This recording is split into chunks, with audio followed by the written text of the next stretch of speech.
અને સૌરાષ્ટ્રમાં અમરેલીની જેમ જ ભાવનગરમાં પણ વરસાદ વરસ્યો હતો। ભારે પવન ફૂંકાયો અને સવાર જોતા તો તસવીર આખી બદલાઈ ગઈ હતી શહેરની। ભાવનગરના પાલીતાણા પંથકમાં પણ ભારે પવન સાથે ગાજવીજ સાથે ધોધમાર વરસાદ ખાબક્યો હતો પાલીતાણામાં અને તેના કારણે ખેડૂતોને મોટા પ્રમાણમાં નુકસાન થયું છે। આ દ્રશ્યો અમે આપને બતાવી રહ્યા છીએ, જાણે કે ભારે પવન સાથે વંટોળ આવ્યું હતું, વાવાઝોડું આવ્યું હતું અને ત્યારબાદ વરસાદ તૂટી પડ્યો હતો। રાકેશ સાગઠિયા વધુ વિગત આપશે। રાકેશ, પાલીતાણામાં કેવો વરસાદી માહોલ, કેટલું ખેડૂતોને નુકસાન, કયા પાકને નુકસાન થયું સૌથી વધારે? જી બિલકુલ જણાવી દઉં, પાલીતાણા પંથકમાં ભારે પવન સાથે વરસાદ શરૂ થયો હતો।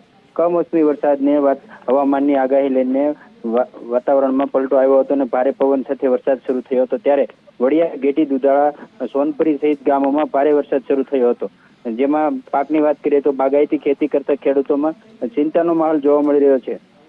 કેરી, ઉનાળુ બાજરી, તલ સહિત પાકોને નુકસાન જવાની પણ ભીતિ છે। હાલ વરસાદને લઈને તાલુકામાં ઠંડક પસરી છે। જી બિલકુલ, આભાર આપનો। અને અમરેલીના દ્રશ્યો અમે આપને બતાવ્યા કે બાબરા